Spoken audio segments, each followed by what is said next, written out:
Hi കൂട്ടുകാരെ, ഇന്നത്തെ കുറച്ച് ചെങ്കലവ കിട്ടിയിരുന്നു. അപ്പോൾ അതൊന്ന് ഫ്രൈ ചെയ്യാം. ശകലം എടുത്ത് ഞാൻ മുളകിട്ട് കറിയും വയ്ക്കുന്നുണ്ട്. അപ്പോൾ ഇത്രയും മതി, ഞാനും മോള് മാത്രമേ ഉള്ളൂ. അപ്പോൾ അതുകൊണ്ട് നമുക്ക് കുറച്ച് എടുത്തൊന്ന് വറക്കാം. നല്ല ഫ്രഷ് ചെങ്കലവയായിരുന്നു, നല്ല ടേസ്റ്റൊക്കെ ഉണ്ട്. അപ്പോൾ അത് അതിനായിട്ട് ഞാൻ കുരുമുളകും ഒരു അര സ്പൂൺ മുളക് പൊടി, കുരുമുളക് ഒരു സ്പൂണ് കല്ലിൽ വെച്ച് പൊടിച്ചാണ് എടുത്തത്. പിന്നെ ഒരു അര സ്പൂൺ ഉപ്പ്, ആവശ്യത്തിന് ഉപ്പ്, മഞ്ഞൾപ്പൊടി, ഇത്രയും ചേർത്ത് നല്ലതായിട്ടൊന്ന് പുരട്ടി ഞാനൊരു അരമണിക്കൂർ വെച്ചിരുന്നു. മസാലയെല്ലാം നല്ലതായിട്ടൊന്ന് പിടിക്കണം. എരിയൊക്കെ മീനിൽ നല്ലതായിട്ട് പിടിക്കുമ്പോഴാണ് പ്രത്യേകിച്ച് ചെങ്കലവയ്ക്കൊക്കെ ഒരു സ്വാദ് വരുന്നത്. അപ്പോൾ നല്ലതായിട്ടൊന്ന് പുരട്ടി റെസ്റ്റ് ചെയ്യാൻ വെക്കണം. ഇനി ഇതിനകത്ത് ശകലം വെളുത്തുള്ളിയൊക്കെ ചതച്ച് ചേർക്കുന്നവരുണ്ട്. മറ്റേ ചുവന്നുള്ളി ഇതെല്ലാം ചതച്ച് വേണമെങ്കിലും ചേർക്കാം. ഞാൻ ഇന്ന് അതൊന്നും ചെയ്തിട്ടില്ല. ഞാൻ കുരുമുളക് മാത്രമാണ് സ്പെഷ്യലായിട്ട് ചേർത്തിട്ടുള്ളത്.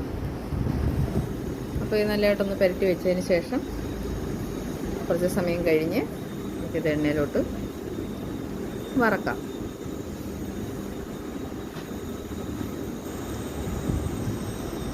എണ്ണ ഒഴിച്ചു. എണ്ണയ്ക്കകത്ത് കുറച്ച് മീനല്ലേ ഉള്ളൂ, അപ്പം ഈ എണ്ണയിൽ തന്നെ ഇതെല്ലാം വറുത്തത്. ഇത് തന്നെ എണ്ണ കൂടുതലാണെന്ന് തോന്നുന്നു. ജസ്റ്റ് ഇപ്പോൾ ഒരുപാട് ഡീപ്പ് ഫ്രൈ ഒന്നും ആകരുതല്ലോ. ഡീപ്പ് ഫ്രൈ ആണ്. ഇതിന് മുള്ള് കുറച്ച് കട്ടിയുള്ളതായതുകൊണ്ട് നമ്മൾ കുറച്ച് പൊള്ളിക്കുന്നതാണ്. ഇപ്പോൾ മറ്റേ മത്തിയൊക്കെ ആയാൽ കൂടെ നമ്മൾ ഒരുപാട് ഡീപ്പ് ഫ്രൈ ചെയ്ത് കഴിക്കരുതെന്നാണ്. അതിൻ്റെ ഗുണവും നഷ്ടപ്പെടും മീനിൻ്റെ. അപ്പോൾ ഇത്രയേ ഉള്ളൂ കാര്യം. ഇനി ജസ്റ്റ് നല്ല തീയിലാണ് ഇപ്പോൾ ഇതുവരെ മൂത്തത്. ഇനി തീ ഉറച്ച് വെച്ചും കൂടെ നമുക്കത് മൂപ്പിച്ചെടുത്തിട്ട് തിരിച്ചിടാം. ഒരുപാട് തീയായാലും പെട്ടെന്ന് അതങ്ങ് അരിപ്പൊക്കെ കരിഞ്ഞു പോകും. അപ്പോൾ അതുകൊണ്ട് കുറച്ച് വെച്ച് നമ്മൾ മറ്റ് ജോലികളൊക്കെ ചെയ്യുമ്പോഴത്തേക്ക് നല്ലതായിട്ട് ഇതുപോലെ മൊരിഞ്ഞ് വരും. അപ്പോൾ അങ്ങോട്ട് തിരിച്ചിട്ട് എടുത്താൽ മതി. ഇതിന് മാംസം കൂടുതലുള്ളതുകൊണ്ട് നമ്മൾ സൂക്ഷിച്ച് വേണം എടുക്കാൻ. ഞാൻ തെറി വെച്ചെടുക്കുന്നതുകൊണ്ട് ഇളകിപ്പോയാൽ അതിൻ്റെ ഒരു ഭംഗിയൊക്കെ നഷ്ടപ്പെടും. അപ്പോൾ നമ്മുടെ വറുത്ത മീൻ റെഡി ആയിട്ടുണ്ട്. കൂട്ടുകാർ വീഡിയോ കാണുന്നതെല്ലാം ട്രൈ ചെയ്ത് നോക്കുകയും കമൻറ്റ് ഇടുകയൊക്കെ ചെയ്യണേ.